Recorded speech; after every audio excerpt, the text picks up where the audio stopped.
लोक जागर इंडिया। यही आने वाला कल है, यही मेरे देश का कल है।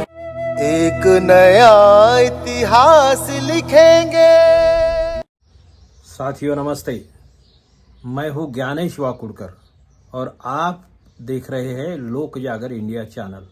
साथियों, आज हम बहुत ही महत्वपूर्ण और इंटरनेशनल विषय पे बात करेंगे। असल में आए दिन आप लोग देखते हैं कि आरएसएस हमेशा चिल्लाती रहती है, हमें अखंड भारत चाहिए, अखंड हिंदुस्तान चाहिए, भारत को हिंदू राष्ट्र बनाना है। लेकिन अखंड हिंदुस्तान की बात वे हमेशा करते हैं। तो अखंड हिंदुस्तान की बात जब वो करते हैं तब उसी समय ये भी बोलते हैं कि हिंदू खतरे में है। हिंदू खतरे में है, इसकी सच्चाई क्या है? आज अगर देखा जाए तो देश का पॉपुलेशन जो है 140 करोड़ है। 140 करोड़ में 79% हिंदू है, मतलब 110 करोड़ के करीब हिंदू है। मुस्लिम संख्या 15% है, मतलब 20 करोड़ के करीब मुस्लिम है। अब देखिए, 140 करोड़ के देश में 110 करोड़ अगर हिंदू है और मुस्लिम पॉपुलेशन 20 करोड़ है, तो 110 करोड़ लोग कैसे खतरे में हो सकते हैं? हिंदू धर्म खतरे में कैसा आ सकता है? तो ये चिल्लाते क्यों है फिर? तो क्या इसमें अगर बात है और ये अखंड हिंदुस्तान की बात करते हैं यहाँ पे, असल में दूसरी बात ये भी है कि मुख्यमंत्री इनके हैं, न्यायपालिका इनकी है, मीडिया इनका है, कई उद्योगपति इनके जेब में हैं, यूनिवर्सिटीज इनकी है, और तो और देश की सबसे बड़ी संसद जो होती है, देश की सरकार जो है दिल्ली में बैठी हुई, वो सरकार भी इन्हीं की है। मतलब खुद को हिंदुत्ववादी कहने वाले लोगों की ये है। कभी ये सनातनी बोलते हैं खुद को। तो खैर, भाजपा या आरएसएस जो हिंदुत्ववादी पार्टी होने का दावा करती भी है, असल में है या नहीं, उनका हिंदुत्व असली है या नहीं है, नकली है, क्योंकि हिंदुत्व में इस टाइप की बातें नहीं होती, ये बात अलग है। लेकिन जब आप 110 करोड़ हो और सामने वाला 20 करोड़ भी नहीं है, तो ऐसी सिचुएशन में आप लोग खतरे में कैसे आ सकते हैं? आपका धर्म खतरे में कैसा आ सकता है? अगर अखंड हिंदुस्तान की बात हो जाए तो इस लिस्ट में कौन से देश है? मतलब आरएसएस जो अखंड हिंदुस्तान की बात करती है ना, तो इसमें कौन से देश आते हैं? तो हम चार्ट भी देखते हैं और यहाँ बात भी करते हैं। देखिए, पहला देश होगा भारत, दूसरा पाकिस्तान, तीसरा बांग्लादेश, चौथा नेपाल, पांचवा भूटान, छठवां श्रीलंका, सातवां अफगानिस्तान, उसका कुछ हिस्सा आता है, आठवां म्यांमार और नौवां तिब्बत। तो ये है देशों की लिस्ट। ये 9 देश है, उसमें अफगानिस्तान और तिब्बत का कुछ हिस्सा, ऐसा कुछ उन लोगों के जो विचारक है उनके कहने के मुताबिक वो है। अब ये मानचित्र भी देख लीजिए, देश कितने देश और भारत कैसा होगा, अखंड भारत कैसा दिखेगा, ये मानचित्र भी आप स्क्रीन पर देख लीजिए। इसमें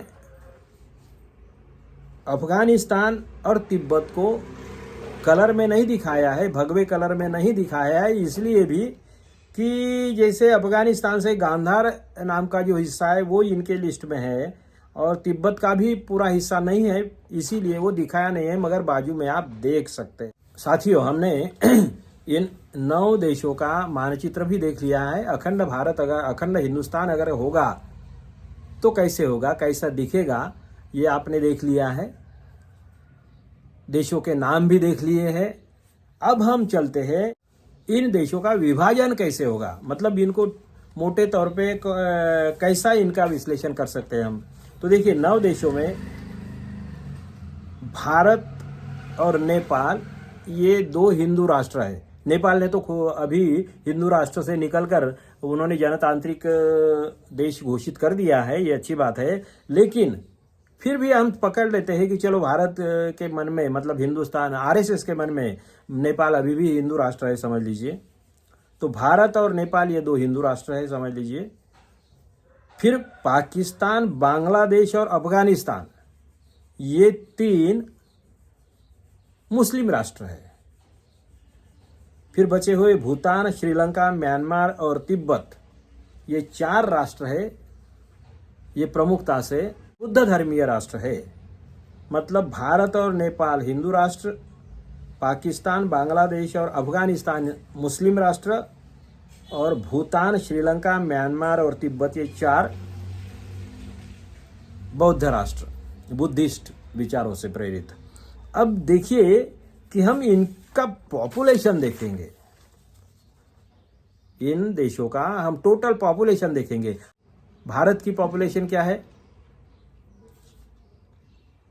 फिर पाकिस्तान का पॉपुलेशन क्या है और बांग्लादेश का पॉपुलेशन क्या है, क्योंकि ये मेन देश यही है, बाकी छोटे हैं उनका पॉपुलेशन, और मायने भी यही रखते हैं। क्योंकि सबसे ज्यादा दुश्मनी समझ लीजिए या आरएसएस के मन में जो गुस्सा है वो पाकिस्तान और बांग्लादेश, इन 2 देशों के प्रति उनके मन में गुस्सा है, नफरत भी है, और वही नफरत फैलाते हैं वो। और इसीलिए हम देखते हैं भारत की पॉपुलेशन क्या है टोटल। देखिए भारत की पॉपुलेशन आज के इसमें 138.6 करोड़, उसमें हिंदू है 78.9% है, मतलब 79% है। तो हिंदुओं की संख्या है 109.4, मतलब 110 करोड़। और मुस्लिम पॉपुलेशन है 20 करोड़ 47 लाख, मैक्सिमम समझ लीजिए 21 करोड़ आप पकड़ लीजिए, ठीक है, 14.8%। पाकिस्तान की पॉपुलेशन क्या है, तो पाकिस्तान की टोटल पॉपुलेशन है 25 करोड़ 52 लाख, 25.52 करोड़। उसमें हिंदू कितने हैं, 55 लैक्स, सिर्फ 55 लैक्स है। और मुस्लिम कितने हैं, 96.35% पॉपुलेशन मुस्लिम है, 24.58 करोड़, मतलब 24 करोड़ 58 लाख मुस्लिम है। और बांग्लादेश का पॉपुलेशन क्या है, तो बांग्लादेश का टोटल पॉपुलेशन जो आता है 17 करोड़ 17.56 करोड़ टोटल है। उसमें से हिंदू है 1 करोड़ 31 लैक्स, 1 करोड़ 31 लाख। और मुस्लिम की पॉपुलेशन है 88.88, मतलब वो आती है 15 करोड़ 4 लैक्स, 15 करोड़ मुस्लिम संख्या है। अब ये अखंड भारत की जनसंख्या कितनी है ये भी देख लेते हैं। अखंड भारत की जनसंख्या जो है वो आती है, मतलब इनके सपनों का जो भारत है उसकी है 181.7 करोड़। अब देखिए कि ये बड़ा इंटरेस्टिंग फिगर आता है कि टोटल जनसंख्या, अखंड भारत की जनसंख्या आएगी 2025 के हिसाब से, थोड़ा आगे पीछे, 1 आध साल आगे पीछे कुछ देशों के मामले में हो सकता है, लेकिन जनसंख्या देखिए 181.7 करोड़। उसमें से हिंदू कितने हैं देखिए, अब हिंदू है 111.20 करोड़, मतलब 111 करोड़ 20 लाख हिंदू है। मुस्लिम आएंगे 60 करोड़। अब देखिए मतलब आधे से ज्यादा, हिंदू की संख्या 111 करोड़ और मुस्लिम की संख्या 60 करोड़, मतलब आधे से ज्यादा पॉपुलेशन हो जाएगा मुस्लिम का। और टोटल जनसंख्या है 181.70। अब ये देखिए कि 140 करोड़ की जनसंख्या जब है, उसमें से 79% हिंदू है, फिर भी ये डरते हैं कितने, 20-21 करोड़ मुस्लिमों को। 110 करोड़ हिंदू, मतलब आरएसएस वाले, बाकी तो डरते नहीं, सभी भाईचारे से रहते, कोई झगड़ा फसाद नहीं चाहते। आरएसएस के कुछ जो होते हैं ना, थोड़े से जो है मुट्ठी भर लोग, वो इन लोगों को ये के बगैर बाकी किसी को झगड़े फसाद नहीं चाहिए। लेकिन 140 करोड़ में से 110 करोड़ लोग अगर 20 करोड़ लोगों को, 21 करोड़ लोगों को डर रहे हैं, तो टोटल हिंदू की संख्या जब 111 करोड़ हो जाएंगी और मुस्लिम आपके 60% हो जाए, आधे हो जाएंगे, 54% के करीब आता है मेरे ख्याल से वो फिगर, तो 60 करोड़ हो जाएंगे भाई। तो कहाँ हो जाएगा? आपको चड्डियाँ, आरएसएस वालों को कितनी चड्डियाँ सिलानी पड़ेगी? एक दो चड्डी से काम नहीं होगा, आपको तो डजनों से चड्डियाँ रखनी पड़ेगी हर दिन के लिए। मतलब एक महीने में 100 चड्डियाँ पीली करोगे क्या? पहले ही पीला रंग है आपका। कहाँ की बातें करते हो? कहाँ लोगों को बेवकूफ़ बनाते हो? कहाँ जुमलेबाजी करते हो? इतना आसान है क्या? यहाँ तो घर के बाहर नहीं निकलते हो, पेपरबाजी करते हो, स्टंटबाजी करते हो, बकवास करते हो, झूठी खबरें फैलाते हो, नफरत फैलाते हो। लोगों ने काम किया और आप अपने नाम से ये करते हो। चाइना का रोड यहाँ दिखाते हो, जर्मनी का रोड यहाँ दिखाते हो, कुछ भी बातें करते हो। ये बकवास नहीं चलेगा, क्योंकि जब अगर अखंड हिंदुस्तान हो जाएगा और 181 या 182 करोड़ लोग आएंगे एक साथ, फिर आपका क्या हाल होगा ये सोचिए। और भी बात है, और एक बात ये भी है कि सिर्फ हिंदुओं की बात नहीं, अब ये अखंड भारत, अखंड हिंदुस्तान की तस्वीर अगर हो जाए तो फिर क्या होगा? हिंदू की संख्या सबसे बड़ी है, इसमें कोई शक नहीं, लेकिन उससे आधे से ज्यादा मुस्लिमों की संख्या हो जाएगी और बाकी जो है दलितों की संख्या बड़ी हो जाएगी। मतलब बुद्धिस्ट लोगों की संख्या जो है, तीन देश बुद्धिस्ट है भाई। बांग्लादेश भी बुद्धिस्ट है, 4 है, बांग्लादेश है, म्यांमार है, अपना श्रीलंका है और तिब्बत भी है। ये चार मतलब जिधर उधर चारों तरफ, आपके चारों तरफ कहीं मुस्लिम होंगे, कहीं बुद्धिस्ट होंगे। आप कहाँ जाओगे? सिर्फ बातें करने से होगा क्या? कहने का मतलब क्या है कि ये ढकोसलेबाजी इन लोगों ने जो शुरू कर दी है, ये कोई मतलब नहीं है। और अगर करना ही है तो चलो हो जाए, एक बार कर दो। इसीलिए इन लोगों को यही पूछना चाहिए कि भैया कब करते हो अखंड हिंदुस्तान? कब? अभी ये कश्मीर उन्होंने 370 हटा दिया, कितने गए कश्मीर में? वहां से तो भाग गए सारे पंडित इधर जो आए थे, एक पंडित का पुनर्वसन नहीं किया। प्लॉट लेंगे, वो लेंगे, कितने लोगों ने प्लॉट लिया वहां पे? तो अभी भी वहां उससे बदतर हालात हो गए। तो ये जो लोग हैं, ये आ बैल मुझे मार, बीजेपी का या आरएसएस का अखंड हिंदुस्तान बोले तो आ बैल मुझे मार वाली बात है। क्या आपको लगता है कि इनकी बातों में सच्चाई है?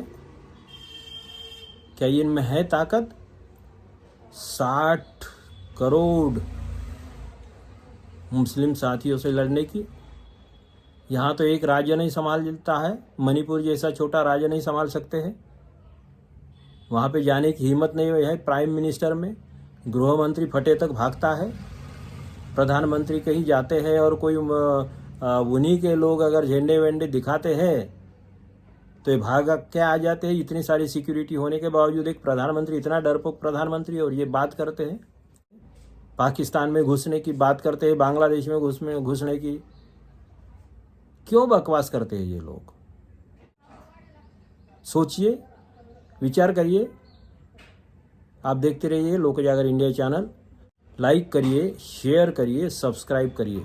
धन्यवाद। आने वाला कल है, यही मेरे देश का कल है।